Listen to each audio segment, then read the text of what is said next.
अभिनंदन। और जैसा कि आपकी मीटिंग देखी हमने, और जो जागरूकता और जो जज्बा लोगों में है आपके हक और अधिकार की लड़ाई के लिए, वो काफी सराहनीय है। मैं बीच में इसलिए खड़ा हो गया हूँ कि संगठन को लेकर के हम डिस्कस कर रहे थे, बैठ जाओ। संगठन को लेकर हम डिस्कस कर रहे हैं, लेकिन संगठन के बारे में जानकारी होना बहुत आवश्यक है। जैसा कि आपको पहले तो ये मालूम होना चाहिए कि पिछले 6-7 महीनों में, 8 महीनों में आसाम के कुछ संगठन का आवाज सरकार सुनने लगी। इससे पहले आपने किस तरीके से अपनी आवाज उठाई, कितने लोग आपको लूट करके चले गए मेंबरशिप के नाम पे, कितने लोग कोर्ट कचहरियों के केस के नाम पे आपको लूट के ले गए। तो ये सारी जो लूटपाट चल रही थी आपके बीच में, और एक सबसे बड़ा आपके बीच में चल रहा है, आपको भ्रामक तरीके से भड़काया जाता है, और उस वजह से आपकी कई मूवमेंट और कई डिमांडें आपको पूरी नहीं होती। ये भी हमने नोटिस किया कई सालों से। पिछले 6 महीने से मैं सबसे जुड़ा हूँ, 6-7 महीने से, साल भर हो गया होगा लगभग। तो मैंने 2-3 चीजें आपने नोटिस की है कि एक तो आपका संगठन है ना, प्रॉपर नहीं है पूरे राजस्थान में, आसाम का। दूसरी बात, आपकी कोई भी बात है वो प्रॉपर तरीके से ऊपर नहीं पहुंची। इस वजह से आप डिफीट खा रहे हैं, और कोई वजह डिफीट खाने की नहीं है। अभी पिछले 5-6 महीने में कुछ काम होने लगे आपके। क्यों होने लगे? बिना शक्ति प्रदर्शन के, बिना धरनों के आपके काम होने लगे हैं। आपने भी नोटिस किया होगा कि बड़े बड़े काम हुए। ऐसा भी नहीं है कि कोई छोटा मोटा काम कराया हो। आपके बड़े बड़े काम होने लगे, तो कोई प्रॉपर तरीके से इसलिए होने लगे क्योंकि प्रॉपर तरीके से आपकी बात आगे आने लगी है, एक सही मीडिया के जरिए। तो सबसे पहले क्या होता है कि जब अपनी कोई डिमांड अपने को पूरी करवानी हो, तो एक तो उसका डिमांड का रखने का तरीका प्रॉपर होना चाहिए, दूसरा आपके पास प्लेटफॉर्म प्रॉपर होना चाहिए, तीसरा आपका संगठन एक होना चाहिए। अब तक आपके संगठन कई तरीके के थे, कभी किसी को कौन चला रहा, कभी किसी को कौन चला रहा। आज हम भी आपके संगठन के बीच में मौजूद हैं। हम कोई आशा सहयोगी नहीं है, ना आशा सहयोगी के डिपार्टमेंट से हैं, और हमने भी इनको यही कहा कि हम पुरुषों का इसमें कोई काम नहीं है संगठन में। सिर्फ हम बैकिंग में रह करके as a founder, as a संरक्षक, एज ए सलाहकार में काम कर सकते हैं, लेकिन आप संगठन में इनडोर होकर के काम नहीं करेंगे। क्यों नहीं करेंगे? क्योंकि संगठन प्योरली आसाम का होना चाहिए, महिलाओं का होना चाहिए, ठीक है ना। इसलिए हमारा कोई भी नाम आपके लेटरपेड पे नहीं है, लेकिन सहयोग के लिए हम पूरे पीछे से आपके बैकग्राउंड में खड़े हैं। आपके आगे के आगे खड़े नहीं होंगे, क्योंकि हम आगे खड़े हो गए तो हम हमारी बात रखेंगे। इसलिए राखनी आपको अपने प्लेटफॉर्म से बात है, आपके संगठन से बात करनी है प्रॉपर तरीके से। दूसरी बात कि मैं थोड़ी सी भूमिका पर बता देता हूँ आपके आशा सहयोगी की पोस्ट के बारे में, जिसको आप कई सालों से कर रहे हैं, जिस पद पे आप कई सालों से काम कर रहे हैं। आपको स्वयं को पता है कि आप किस पद पे काम कर रहे हैं। आपकी जब भर्ती हुई थी तो आपकी शर्तें क्या थी, आप सारे किस कैडर में आते हैं, किस श्रेणी में आते हैं, आपको मालूम है इस बारे में?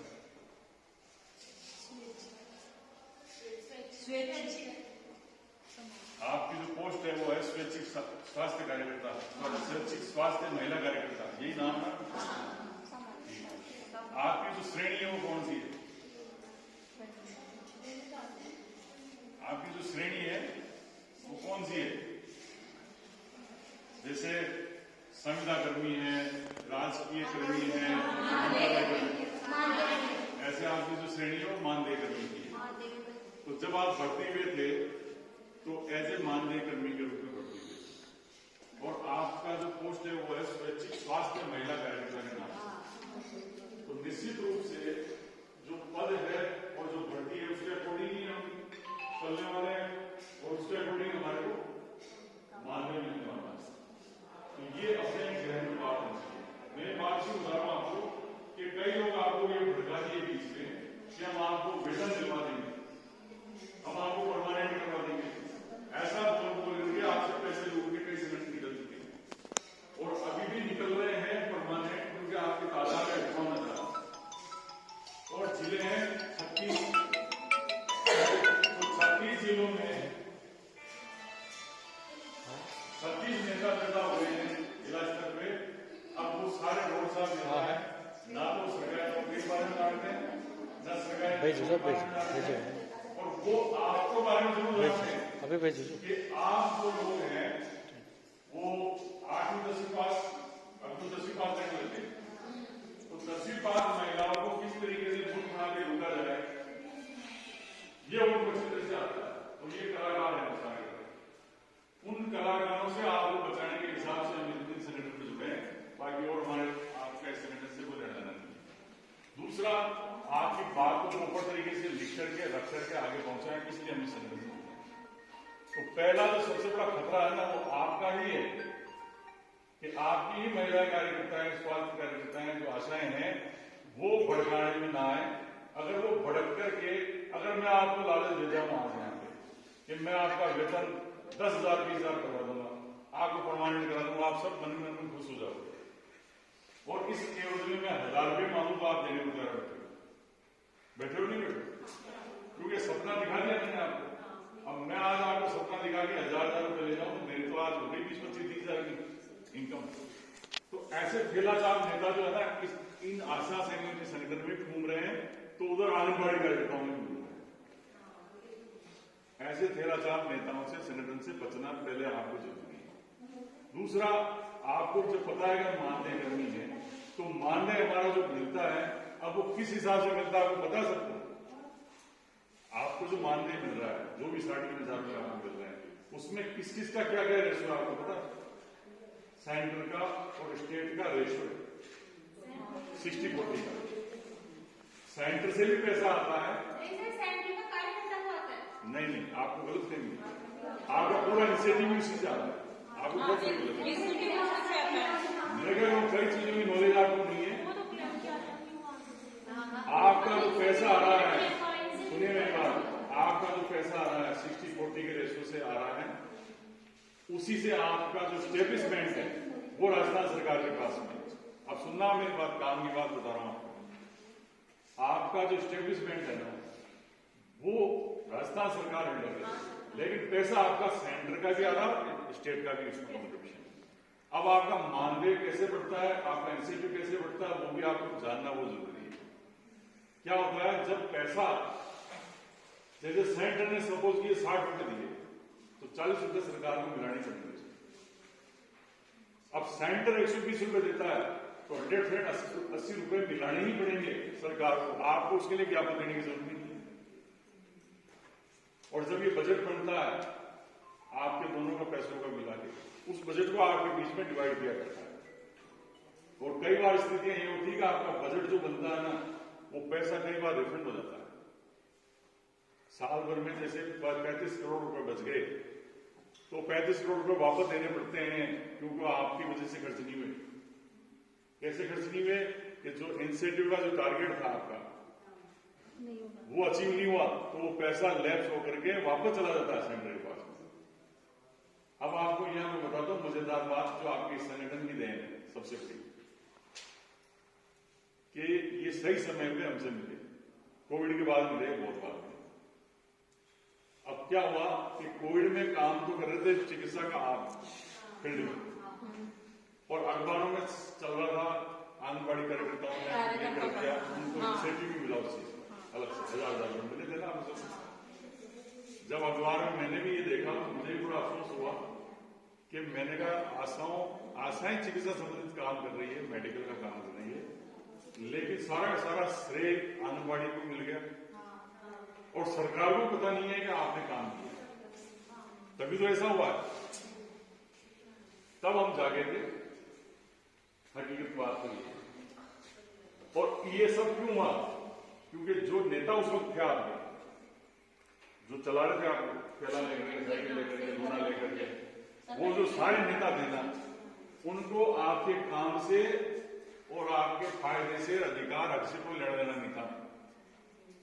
और उन ठेला छापो नेताओं ने क्या कहा कि वो कोरोना आ गया तो वो तो बैठ गए घर पे साइकिल लेके, आप कर रहे थे फील्ड में काम, तो ना तो उनको पता है कि आपने क्या किया, ना उन्होंने आपसे पूछा, ना आपने उनको बताया। ठीक है ना? इस वजह से वो ठेला छाप नेता बेचारे आपकी बात रख नहीं पाए।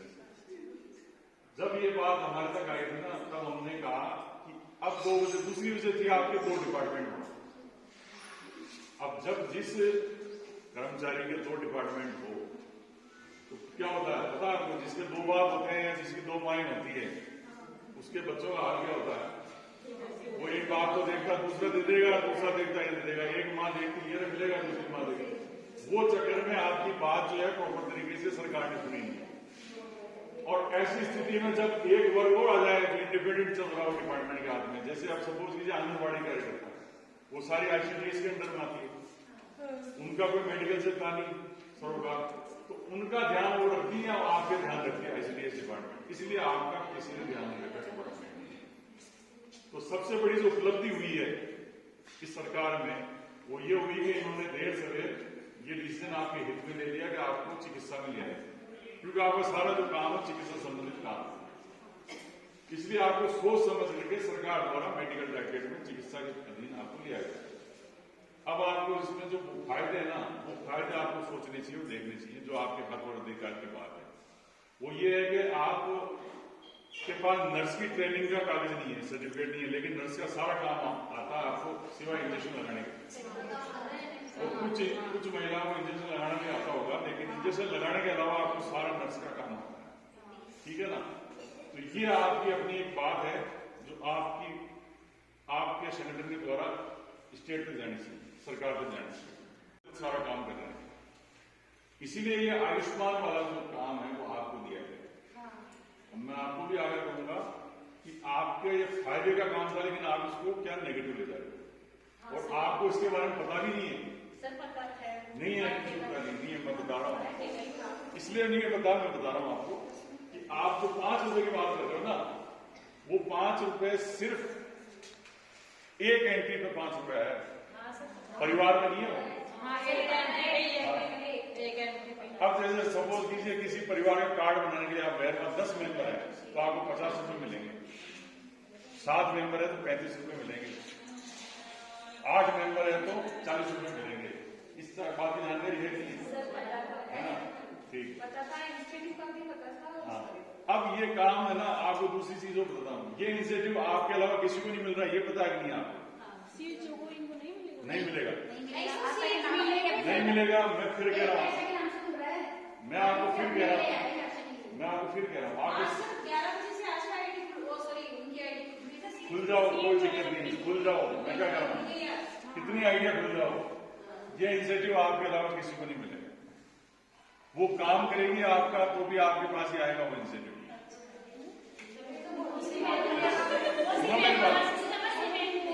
मैं आपको मेरी बात को सुनो, आपके संगठन की जरूरत क्या है उसके बाद में अपना आएंगे इस मुद्दे पे, लेकिन आपको पहले समस्या और समाधान के बारे में बता देते हैं। ये मोबाइल है ना, इसको स्विच ऑफ कर लो।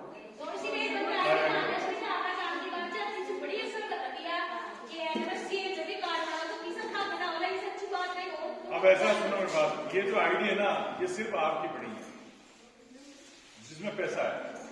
अब पैसा कैसा आएगा वो बता देता हूँ, ये रिपोर्ट सारा आपके खाते में जुड़ेगा।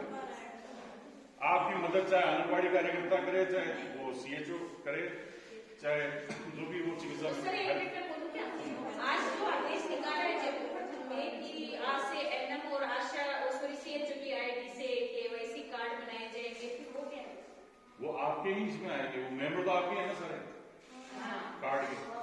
वो ऐसा है, वो दबाव इसलिए बनाया गया है, मैं आपको बताता हूँ। आपका शुरू में आदेश क्या निकला था कि एनएम और वो चिकित्सा स्वास्थ्य वो कार्यकर्ता सीएचओ और आंगनबाड़ी कार्यकर्ता और आप 4 मिलकर के काम करेंगे, ये आदेश निकले थे ना।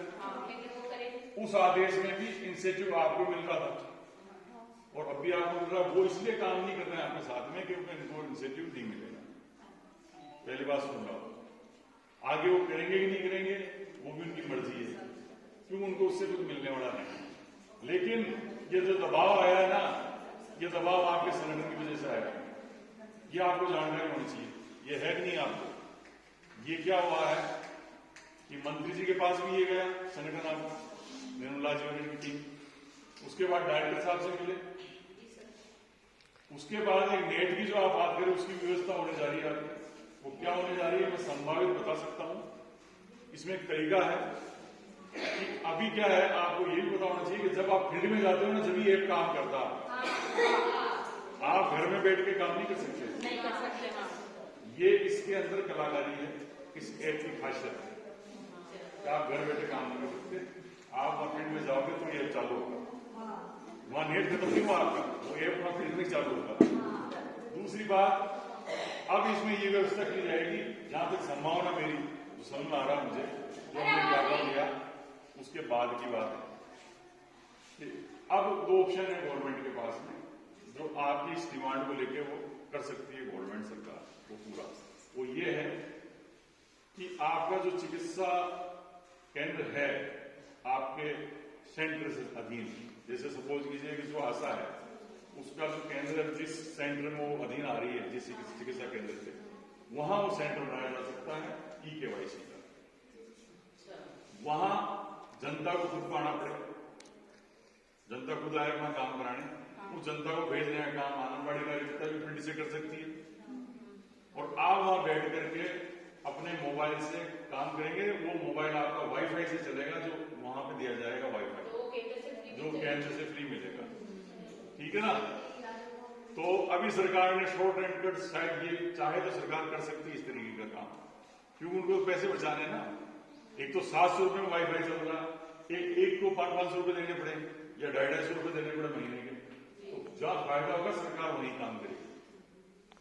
अब क्या है कि ये जो पैसा आया आपका, ये मेडिकल का पैसा नहीं है, ये पैसा दिया आपको आयुष्मान केंद्र जो है आपका अलग से जो ये काम देख रहा है, उसने बजट अलॉट किया 5 रुपए के हिसाब से पर कैंडिडेट। अब वो आपके बीच में डिवाइड होने वाला है काम के हिसाब से। ठीक है, ये लोक मित्र और भी नहीं होता ये काम। लोक मित्र देता हूं आपको दूसरी बात, आपको गलत फहमी नहीं है कि लोक मित्र 100 रुपए मांग रहा है, 50 रुपए मांग रहा है, आप जाके एक बार करवा के देखो लोक मित्र। नहीं, वो 100 रुपए कहां के ले रहा है, वो चिरंजीवी कार्ड के नहीं ले रहा, वो चिरंजीवी का जो फॉर्म भर रहे हैं ना उसका 100 रुपए ले रहा है। ई-केवाईसी के वो नहीं कर सकता, लोक मित्र नहीं कर सकता जो काम आप कर रहे हो, ये काम आप ही कर सकते हो। तो ये क्या है, सरकार ने ये देखा, सरकार ने जो सोचा वो मेरे हिसाब से जो समझ आया वो ये है कि सरकार ने देखा कि आपका जो मैक्सिमम जो प्रॉफिट है वो इंसेंटिव पे काम करे। मानदेय तो आपका 3,500 रुपए है, लेकिन आपका जितना भी पैसा जो एक्स्ट्रा मिल रहा है आपको, वो सारा इंसेंटिव के नाम मिल रहा है। अब इसमें 2 चीजें हो सकती है। अगर आपको मानदेय बढ़वाना है आपका, तो आपके 1900 साढ़े 1900 रुपए का बजट ऐसा है जो आपको स्थायी रूप से गवर्नमेंट देती है। मीटिंग होगा रिश्तेदार मिला के ना, वो 1950 2,000 रुपए मानदेय में जुड़ते हैं, तो 5,500 रुपए का मानदेय आपका बन जाता है। ठीक है, वो आप काम करोगे नहीं करोगे तो मानदेय फिक्स हो गया। अब बचा पैसा इंसेंटिव का, वो आप काम करोगे तो मिलेगा। अब आपको मैं बता दूं कि आप में से 10% आशाएं तो ऐसी हैं जो महीने के 15,000 रुपए इंसेंटिव भी ले रही है। 10 से 15,000, 10% आशाएं ऐसी, उनके लिए तो कोई दिक्कत ही नहीं है, वो नाम को मायने से मतलब है, वो 15,000 से भी राजी है और अपने काम से भी राजी है। अब समस्या क्या है कि हमारे बीच में जो पुरानी आशाएं रह गई, जो 8वीं पास थी, जो काफी एज में आ गई होंगी, अब उनके लिए प्रॉब्लम आ गई, न तो वो मोबाइल पे काम कर पाती होंगी, वो बच्चे से कराती है, कभी किसी से कराती है। वो समस्याएं जो है ना हम झेल रहे हैं। ठीक है, ये प्रैक्टिकल है, जो बात है वो ये। अब सरकार ने क्या सोचा कि जब ये डोर टू डोर घूम रही है, जा रही है आशाएं, तो क्यों ना इनको आयुष्मान का ई-केवाईसी का काम भी दे दिया जाए। इसलिए सरकार ने देखा कि 5 रुपए 50 रुपए का फायदा अगर पर परिवार होता है, तो सरकार ने ये सोच करके इस मंशा से ये काम आपको दिया। ठीक है, आप नहीं करोगे, नहीं करना चाहोगे तो कोई बात नहीं, वो किसी और से करा लेंगे 5 रुपए देकर के। ठीक है, ये ऐसा काम है। अब मेरे हिसाब से जो लग रहा था, मेरे को तो ये लगा था कि भाई हमें ये समझ में आया कि गवर्नमेंट आपको कुछ किसी बहाने देना चाहती है। ठीक है, लेकिन अपनों को क्या कम लग रहा था 5 रुपए। अभी कई आशाओं यही पता है कि एक परिवार का 10 अगर एंट्री करते हैं तो 5 रुपए मिलने वाले, ये भी पता है। जो आपकी समस्याएं जो व्हाट्सएप से आ रही थी ना, मेन तो जो आपकी समस्याएं जो व्हाट्सएप से आ रही थी ना, वो ये समझ में आई थी कि वो 5 रुपए वाले उससे अटकते थे। तो पहला तो ये क्लियर हो गया अपना काम कैसे करना। दूसरी बात, आप काम करो, उसको बंद मत करो। क्या है मेरे पास? आप काम करो, उसको बंद मत करो, ना कभी किसी को कहो कि काम नहीं करना, ठीक है ना? इसका नुकसान क्या होगा? आपको नहीं होगा। आपकी बात को अगर 20 महिलाओं ने सुन लिया दूसरे जिले की ने और उसने काम बंद कर दिया तो वो नुकसान उनको उठाना पड़ जाएगा, आपका तो कुछ नहीं बिगड़ेगा। इसलिए काम कभी किसी को मना नहीं करना चाहिए रोकने के लिए, क्यों? सरकारी काम है, सरकार के दिए हुए कामों को अपन करना ही है, चाहे देर सवेर, लेट छुट्टी, कम पैसे ज्यादा पैसे करना है। अब दूसरी बात, मानदेय बढ़ाने जो हम अगले बजट में रखने वाले हैं, उसके लिए जो आज ज्ञापन लाए थे ना, वो ज्ञापन जो अभी हमने रोक रखा है इसको करना चाहिए भी आयुष्मान? बिल्कुल करना चाहिए। क्यों? मैं बता रहा हूँ उसका रीजन। हाँ सर, बताइए। आप नहीं दोगे तो इसका नुकसान आपको उठाना पड़ेगा, वो समझ में आती थी और आपकी कई आशाओं ने नुकसान उठाए नेतागिरी में, उल्टे उल्टे भड़काने में आगे। हमारे जैसे लोग जो बाहर से आए ना, वो उल्टा ज्ञान देंगे। आप नहीं, वो नहीं, मैं अभी की नहीं कह रहा हूँ, मैं आपसे पहले की बात बता रहा हूँ। पहले तो हाँ, निर्मला से पहले की बात बता रहा हूँ। पहले तो जेल भी देखी हुई है, जेल भी गए हैं। हाँ तो गए ना, है, उसके बाद में कोई डिमांड पूरी हुई क्या? ये बताओ मुझे, जेल जाने के बाद कोई डिमांड पूरी हुई क्या? नहीं हुआ ना। और अभी आप कौन से जेल गए, कितनी बार जयपुर आए हो? आपको एक बात तो बताना भूल गया कि जो कोविड में उनको 1000 रुपए इंसेंटिव मिला, आपको 6000 रुपए इंसेंटिव कैसे मिला? नहीं, कोई दिखती बात नहीं। सुनो बेटा, ध्यान से सुनो, मैं क्या सवाल होगा, सुनिए मेरी बात।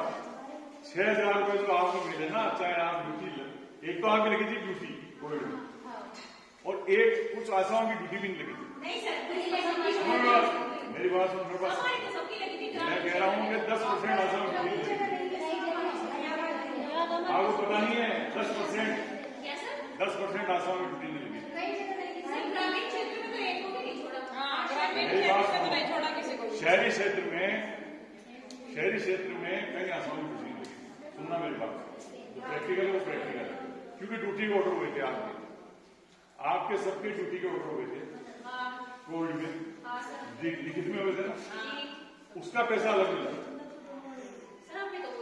अब सुनो मेरी बात, आपको पता नहीं है, मैं बताता हूँ। अरे तो मैं बता रहा हूँ ना,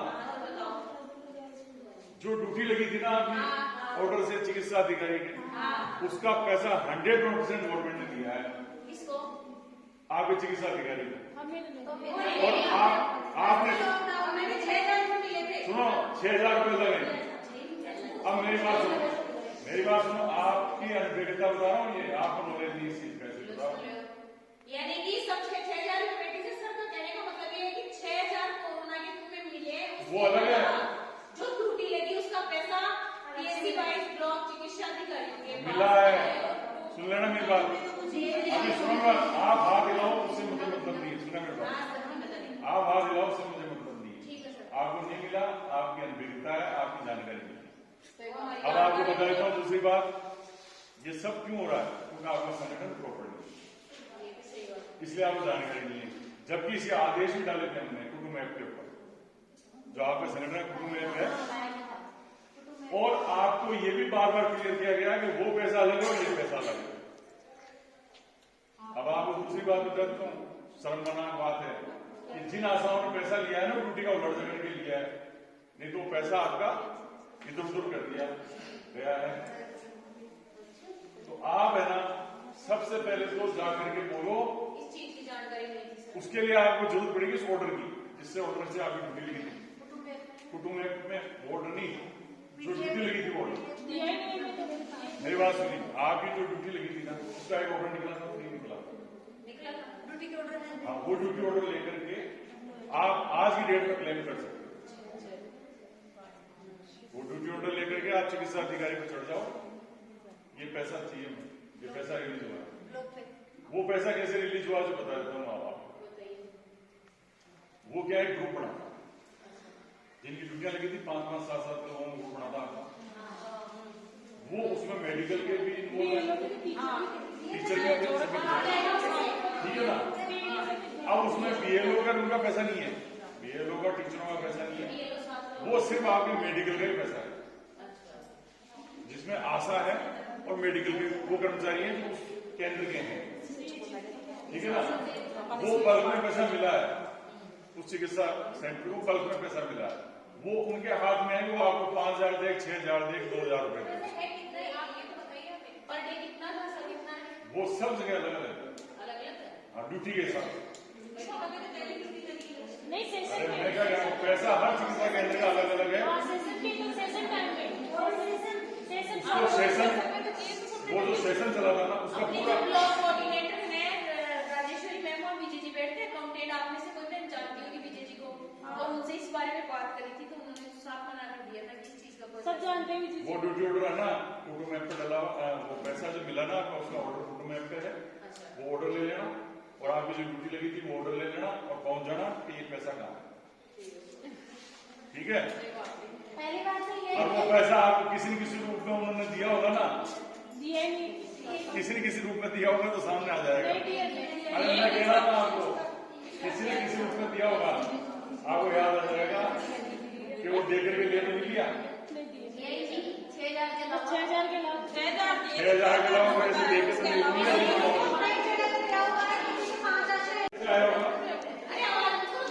शांति से सुनो, आपको जागरूक करने का काम है सेनेटर का, न कि हमें आपको पैसे लेना है, 1,000 रुपये देना खिला। जागरूक हो जाओ अपने अधिकारों के लिए। कभी भी भविष्य में कोई अधिकारी या कर्मचारी ये कहे कि साहब ये चेक लगा देना अपने खाते में, ठीक है, और कहे कि साहब चेक लगा देना, इससे पैसे निकाल के मेरे को दे देना और 2-4 हजार रुपये कर देना, बाकी किसी को देना। ऐसा तो नहीं हुआ कभी किसी के साथ? कभी हो जाए ना तो करना मत ऐसे। कभी भी सरकारी चेक हाथ में लेकर के अपने खाते में मत लगाना, और लगाओ तो इसी शर्त पे लगाना कि ये पैसा मैं नहीं दूंगी, क्योंकि मेरे खाते में डलवा रहे हो तो मैं ही रखूंगी। इसके बगैर कभी भी ऐसे चेक मत लेना सरकार के जो आपको दे देवे कि जाओ उसमें से कैश 10,000 रुपये का चेक दे रहे हैं, 2,000 रुपये कर लेना, 8,000 रुपये दे देना, तो वो चेक कभी ऐसे हाथ में मत देना। दूसरी बात, आपके जो भी ऑर्डर निकलते हैं या जो भी जानकारी होती है सबसे पहले जयपुर बता सकती है, और जयपुर में भी आपके सेक्रेटरी के अलावा कोई नहीं आता है वहां ज्ञापन देने। वो जो साइकिल वो पे जो धरने प्रदर्शन जो संघर्ष लड़ाए थे ना, जेल गए थे, वो जेल वाले नेता कहाँ है जो ले गए थे ना जेल के दरवाजे में? मेरी बात सुना, वो छोड़ते साथ क्या होता है, सुनो मेरी बात, ये क्या होता है मेरी बात, आपकी जो नौकरी है ना, आप पढ़े लिखे हो, आप में से 10% आशाएं ऐसी है जो वेल सेटल्ड है, समझिए 10% आशाएं ऐसी है जो वेल सेटल्ड है, लेकिन जो 90% आशाएं है ना, उनमें से भी 50% आशाएं, तो मैं गारंटी से कह रहा हूं उनका घर का खर्च महीने का आधा खर्च आपकी सैलरी से चलता है। 50% आशाओं का सारा घर खर्च इस मामले से और इस इनिशिएटिव से चल रहा है। इस हकीकत को ध्यान में रखना। ये जो आपकी नौकरी, जो आपको काम मिला ना, ये सरकारी नौकरी नहीं है, सुनना मेरी बात, ये सरकारी नौकरी नहीं है जो आप उसको सरकारी नौकरी की तरह से लेते हो। ये क्या है कि बाहर से ही पैसा आता है गवर्नमेंट के पास में, चिकित्सा और स्वास्थ्य को लेकर WHO की काफी इसका पूरे वर्ल्ड लेवल से पैसा, वो कहीं ना कहीं खर्च करना होता है। तो एक माध्यम आपको बनाया गया है कि आपके द्वारा समाज सेवा भी हो जाए, आपका घर भी चल जाए, और आपको भी, आप भी अवेयर रहे और आपके द्वारा जनता भी अवेयर रहे।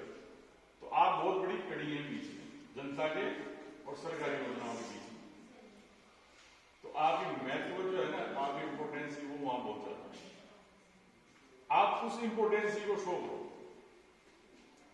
कि आप नहीं होते तो जनता का क्या होता और सरकार क्या कर लेती। आज 58,000 की तादाद आपके राजस्थान में है, वो इसलिए बिगड़ी हुई है कि हर जिले पे कोई न कोई आशा का आदमी, हस्बैंड उसको संगठन को चला रहा पूरा ही, और फिर बाद में क्या है, वो वहां से किसी आशा को इधर नहीं आने देता, ना वो संगठित होने देते हैं। अब वो चाहे झालावाड़ बैठे हो, उदयपुर बैठे हो, कोटा, बारा कहीं बैठे हो, वो वहीं से संगठन चला रहे हैं। और यह लड़ाई कौन लड़ रहे हैं? जयपुर में बैठे हुए लोग, फायदा उठा रहे हैं कौन? सभी। और संगठन तो हमारा प्रॉपर चल नहीं पा रहा है। वो इसलिए नहीं चल पा रहा है कि हम यूनाइट तो हो गए, लेकिन यूनाइट अलग अलग पॉकेट में हो गए, अलग अलग ग्रुप्स में यूनाइट हो गए। अब क्या है, काम तो करें निर्मला जी, फायदा उठा रहे हैं कमला जी और जमुना जी, और उनका पता ही नहीं कि वो फील्ड में क्या करते हैं। समझ गया? ये डालते हैं यहाँ पर, वो कहते हैं हमने डाल दिया, लाओ 100 रुपए। तो ये 100 रुपए का अपनी जो सिस्टम लागू किया इसलिए किया है कि लोगों को ये तो पता रहेगा आपको 100 रुपए कौन से संगठन में जा रहा है। अब हो क्या रहा, इनके साथ लोग महिलाएं जो पूरी जिलों में वो 100 रुपए खुद ही लेकर रख रही, तो ये संगठन कहां चलाएंगे? अभी ये किसी को बना दे या नहीं बना रहे, उनको तो बिना में मजा आ रहा, वो खुद ही तो बन गई, वहां पे चलाते हैं, खुद ही वो पदाधिकारी बन गई इनके संगठन की, इनको पता भी नहीं होगा। और वो 100 ले रही है, 200 ले रही है, 1000 ले रही है, सिस्टम का पता नहीं होगा। उनके हस्बैंड अगर इन्वॉल्व होते तो 1000 रुपए से बात ही नहीं करते। और फिर कोर्ट केस का झांसा देते, कोर्ट केस से कोई रोक लगती है क्या? सबसे पहले तो आप दिमाग से ख्याल निकाल दो कि कोर्ट केस से ना तो आपकी नौकरी लगने वाली है, ना आपको पैसे बढ़ने वाला है। क्योंकि जिन शर्तों पे, जिन श्रेणी में आप आए हो, वहां पर पहले से लिखा हुआ है आप किस कैडर पे हो, किस श्रेणी में हो, क्यों आए हो, किसलिए आए हो। आपकी इंपोर्टेंस ये है बहुत बड़ी, वो इंपोर्टेंस ये है कि आपको पब्लिक से डायरेक्ट रिलेटेड, नहीं तो आपको कौन पूछे। अब आप इस महत्व को और इसको भुनाना चाहते हैं यदि, तो आपको यूनाइट होना पड़ेगा।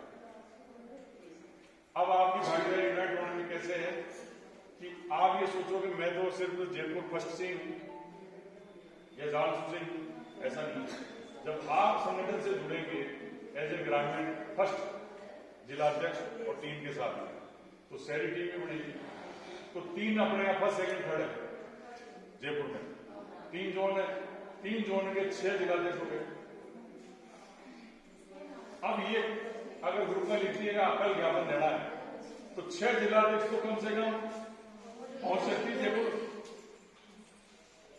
ठीक है ना। अब आप 6 जयपुर पहुंचते हो, और आप जब जयपुर आओगे जब तो आपको पता चलेगा कि आपके साथ हो क्या है। अब वो तो इनको पता है, मुझे पता है, या मैं इनके साथ जाता हूं तो ये जो जाते हैं इनको पता है कि क्या होने वाला है, ताकि एक लोग से पहुंचे तो उसमें पता चल जाए अंतरराष्ट्रीय की वहां आज क्या होगा। इसलिए हमें पता है कि ये इंसेंटिव सिर्फ आपको मिल रहा है और आपको मिलेगा, किसी को नहीं मिलेगा। पहली बात तो ये। दूसरी बात, ये काम आपको करना है और बहुत इजी गोइंग काम है। अब चक्कर क्या हुआ कि हमने जैसे ज्ञापन दिया, दूसरे दिन टीम पहुंच गई, नहीं गई इंस्पेक्शन करने, इन्हीं क्या पहुंच गया 10 की पूरी टीम कि दिल्ली से कॉल आया, हम यही चाहते हैं। अब मजेदार बात ये हुई कि जो आशाएं रियल में काम कर रही थी और जो काम नहीं हो रहा, नेटवर्क नहीं आ रहा, कर रहा, वो पोर्टल तो थी अपनी जगह, लेकिन इनके बीच में एक आशा ऐसी आ गई जो 70% काम, 60% काम कर रही थी, इन्हीं के वहां उसका नेट जोड़ता था, ठीक है ना। तो उसने पूरी रिपोर्ट में, तो अब ये होता है आपके साथ में कि आप उसी गति से चलो जिस गति से आपके पीछे की लाइन चल रही, लेकिन काम खत्म नहीं करना, काम नहीं करना। अब आप उसमें क्या होता है, जो सर्वेयर होते हैं ना, जो टीम आती है उसमें कई तरीके के दिमाग होते हैं। कोई तो जेन्युइन भी होता है, वो तो समझ जाएगा कि या तो नेट प्रॉब्लम है इसलिए काम नहीं हो रहा, दूसरा इसके पास पैसे नहीं है, इसका डाटा 2 GB का था पर डे का, 1 GB था, वो खत्म हो गया। अब वो जिसने काम पूरा किया उसका वाईफाई था, तो सर वो अनलिमिटेड वाईफाई, ठीक है ना। जिसने काम पूरा किया उसके बाद अनलिमिटेड वाईफाई था, उसके हस्बैंड ने उसको बढ़ा रखा था, उसका हस्बैंड भी नौकरी करता होगा, ठीक है ना। अब ये चीज थोड़ी आगे जाएगी चीज के साथ, लेकिन आप क्या है, पति आयुर्वेदिक डॉक्टर है, बीवी आशा का काम कर रही है, तो भाई वो तो काम खींचेगी। तो आपकी जो बात है ना प्रॉपर, हमेशा एक लाइन पहले जोड़ दो उसमें कि हम किस कैडर से, हम क्या परित्यक्ता, विधवा, गरीब, बीपीएल, ये और हकीकत में आपके 60% यही है और 10% ऐसी हैं जो बिल्कुल हाई फाई है, खुद ही वाईफाई है, उनके नेट की जरूरत नहीं है, वो खुद ही वाईफाई वैसे काम कर रहे हैं। तो वो 10% के पीछे जो 90% का नुकसान हो रहा है वो आपका हो रहा है, वो टेक्निकल प्रॉब्लम है, आपके हमारी नहीं। अब आप संगठन जब तक मजबूत नहीं करेंगे ना तो वो 10% की वजह से आपका 90% होना है।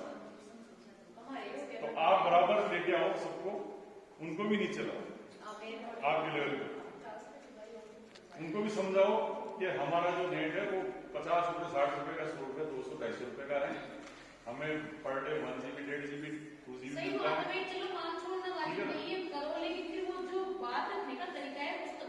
हाँ, उस तक को बात को तो पहुंचने दो। ऐसे जो धुरंधर वाईफाई जो है ना आपके बीच में नेता, उनको आप थोड़ा रोक करो। वो पता है वो इनसे ज्यादा सर्वे उसने करा दिया, ले जाके दिखा दिया और पानी गिर गया सारी बात में। और सब अधिकारी डीसीएम सर भी है, सब ऐसे तो क्या होता है कि वहां लेके जाना ना नेट नहीं चलता, तो वहां लेके जा नेट चलता है। अब जहाँ नेट नहीं चल रहा, जहाँ टेक्निकल प्रॉब्लम, जहाँ सीपी की प्रॉब्लम थी, वो बताने के बजाय उन्होंने बहुत अच्छा दिखाया कि वो हम नहीं किया।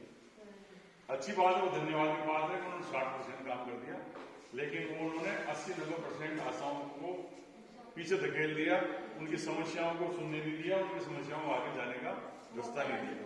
लेकिन सर मैं कहना चाहूंगी, हमारा कहने का मतलब था सभी का ये 5 रुपए को लेकर के, मतलब कि मुद्दा हमने इसलिए मुद्दा वाले दूसरा ही है, लेकिन हमें इसके अलावा भी और भी काम करने हैं नेट वाले, जैसे 0 से 18 साल तक का भी ऑनलाइन ही है ना, उसका तो कोई पैसा नहीं है। अब आप आगे सुनो, आपके टैबलेट या मोबाइल की व्यवस्था प्रॉपर होनी चाहिए और विद वाईफाई या विद नेट, ये तो होनी चाहिए। अब जब ये होने की मांग रखेंगे और जब ये करने लगेंगे तो कुछ आशाएं भेजेंगे उधर से कि हमें तो करना ही नहीं है ऑनलाइन काम। नहीं ऑनलाइन काम करेंगे, ये किसी को नहीं किया। आपको देखो, मैं आपको बता देता हूँ, सबसे ज्यादा फायदा है ऑनलाइन काम करने में। आपको आज बता देता हूँ, जो आप में समझदार और समझ जाओगे, वो जो नहीं जानती नेट का काम, वो घबराना मत इस चीज से, वो प्रॉपर सीख जाएंगे, टाइमिंग उनको प्रॉपर सिखाया जाएगा। हेलो, आपका सबसे बड़ा फायदा इसमें ये है कि कागज तो आपका है ना, बीच में कई लोग खा जाते हैं। हाँ, जैसे सपोज करो आपने कागज में काम कर लिया, अब बाबू और कंप्यूटर ऑपरेटर तक पहुंचते पहुंचते कितना कमीशन हो जाता होगा। अब आपको नहीं आता इसलिए तो कमीशन देते हो, आता तो नहीं देते ना। इसलिए उस कमीशन को रोकने के लिए सरकार ने चाहा कि ऑनलाइन कर दिया जाए ताकि कोई लफड़ा ही नहीं। इधर आप काम किया, दूसरे दिन पेमेंट आपके खाते में। हर सिस्टम को डेवलप होने में समय लगता है और सिस्टम ऐसे आने वाला है कि आप जैसे ही केस पूरा करोगे ना, आपका दूसरे दिन खाते में पैसा जाएगा, इंसेंटिव आ जाएगा। तो एक तो आपको चीज से छुटकारा मिलेगा कि एक तो बाबू की गरज करनी पड़ती थी, कंप्यूटर ऑपरेटर की गरज करनी पड़ती थी, दूसरा आपका हाजिरी का सिस्टम भी नहीं था उसमें, हाजिरी वेरीफाई करना। अब आप जब काम आशा करती हूँ और विश्वास है हमें कि हमारी जो भी समस्याएं हैं इनको वो आगे तक पहुंचाएंगे, उसके लिए हम इनके बहुत आभारी हैं। आपका तहे दिल से धन्यवाद संगठन की तरफ से, समस्त आशाओं की तरफ से।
जिससे संगठन के माध्यम से आप सरकार तक अपनी बात पहुंचाने की कोशिश कर रहे हैं।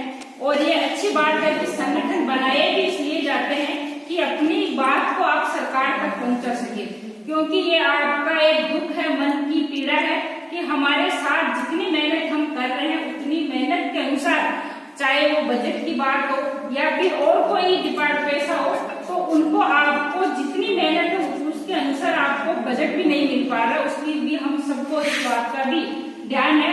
तो आप सब बहनों ने मिलकर के जो संगठन बनाया है, उस संगठन के माध्यम से इस सरकार के पास आपकी बात अवश्य पूछनी चाहिए। और एक अच्छी पहल है कि आप इसी धरना के माध्यम से आप उन तक अपनी बात पहुंचाओ। आपको चाहे बड़ा प्रदर्शन करना पड़े, आप मिलकर के करें और इस सरकार को अपनी बात पहुंचाए। सरकार की स्थिति तो आप सब बहनों को पता ही है कि कैसी क्या स्थिति इस राजस्थान की सरकार की है। जिस प्रकार से इस राजस्थान के अंदर महिलाओं के ऊपर इतने अत्याचार हो रहे हैं, वैसे ही आप सब आशा बहनों के साथ भी जो इतने ऐसा एक अत्याचार से कम नहीं है, जो इस बीमारी के अंदर आप इतनी मेहनत से काम कर रहे हो और उसका मुआवजा आप लोगों को नहीं मिल पा रहा है। तो मेरा कहने का निवेदन यह है कि आपकी जो मुख्य मांग है कि आपका वेतन बढ़ाया जाए। पिछली बार भी आपका प्रदर्शन था और मुझे खुशी है कि उस सरकार के अंदर, जब देश में केंद्र में मोदी जी की सरकार थी, उस समय से आपका मानदेय सेंटर की सरकार से उसमें बढ़ा था। वो कितना बढ़ा था वो आप सबको ध्यान होगा। और उस समय जब राजस्थान में भारतीय जनता पार्टी की सरकार थी, तो उस समय जब आपका एक मुद्दा था कि हम आशा बहनें आंगनबाड़ी में काम करते हैं, हमारा या तो आंगनबाड़ी में हमारा डिपार्टमेंट हो या मेडिकल विभाग में हमारा डिपार्टमेंट हो, क्योंकि हमें अधिकतर मेडिकल विभाग वाले कहते हैं कि आशा हमारे अंडर में आती है, आंगनबाड़ी वाले कहते हैं कि आशा हमारे अंडर में आती है। तो जो महिला बाल विकास मंत्रालय है और उन दोनों को करके आपको जो मेडिकल विभाग में किया है, उस मांग से वो आपकी वो मांग भी पूरी हुई है। अब जो आपकी मानदेय बढ़ाने की मांग है, निश्चित रूप से हम भी आपकी मांग का समर्थन करते हैं। और आपकी जो दूसरी मांग है आदरणीय प्रमुख जी, पहली मांग इनकी यह है कि इनको 3500 रुपये मानदेय मिलता है। तो इन 3500 रुपये में जिस प्रकार से काम करती है, पूरा समय देती है, सुबह 9 से 2 बजे तक इनकी ड्यूटी रहती है, उसके अनुसार इनका पूरा महीने का खर्चा भी नहीं चलता है 3500 रुपये में। तो उनकी फर्स्ट प्रायोरिटी तो यह है। और आज आपको बुलाने का इनका निवेदन यही था कि आप बहनों का ये कार्यक्रम है, इसमें हमारी पंचायत समिति में सबसे पहले तो मैं जिला प्रमुख जी का स्वागत करूंगा कि पहली बार पंचायत समिति में आई है। एक बार जोरदार तालियों से आप बहनों ने बुलाया है, इसके लिए आपको मैं बहुत बहुत धन्यवाद देता हूँ। वैसे मैंने कई बार निवेदन किया है, लेकिन प्रमुख जी आए थी। तो हमारे बीच में कार्यक्रम में उपस्थित मेरी बड़ी बहन, ये अपने यही की है, अपने ब्लॉक की रहने वाली, पियर इनका रामपुरा डाबली है, तो अपनी बहन है, तो अपनी वैसे भी पूरी बात सुनेंगे। ऐसे हमारे आदरणीय जिला प्रमुख जी बहन रमा जी कार्यक्रम में उपस्थित पूर्व प्रधान, और 5 साल जैसे अपने भाषण में बता रही थी कि 5 साल आपके साथ रही है, तो मैं आपका भाई हूँ, आपके साथ इनसे ज्यादा रहूंगा, ये मैं आपको विश्वास दिलाता हूँ। ऐसी हमारी बहन, मेरी छोटी बहन बदाम जी कार्यक्रम में उपस्थित, हमारे यहाँ के उप प्रधान प्रतिनिधि भाई हरिराम जी, आपके संगठन से पधारे हुए सम्माननीय भाई साहब, और आपके संगठन के अध्यक्ष महामंत्री और जो भी सभी पदाधिकारी गण, और मेरे ब्लॉक की सभी आशा सहयोगिनी बहनों, मैं आपका पुनः पंचायत समिति के इस परिसर में स्वागत और अभिनंदन करता हूँ। और आपको ये विश्वास भी दिलाता हूँ कि जो आपकी मांग है वो हमारी मांग है। सरकार से आप लड़ो कि नहीं लड़ो, आपके आगे खड़े रहेंगे, आपके साथ लड़ेंगे।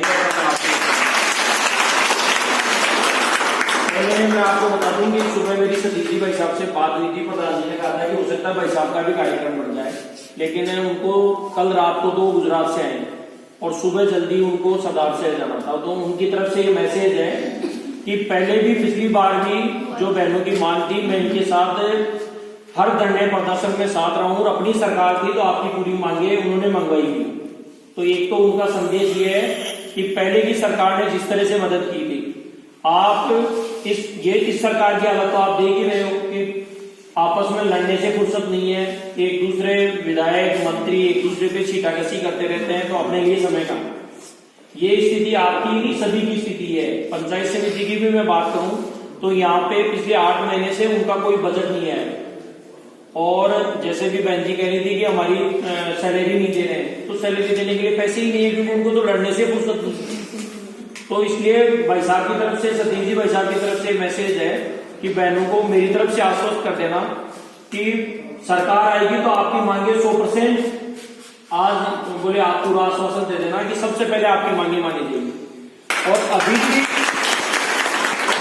सड़क से लेके सदन तक जो भी आपका प्रदर्शन रहेगा उसमें हमारे विधायक भी है, वो भारतीय जनता पार्टी के प्रदेश अध्यक्ष भी है।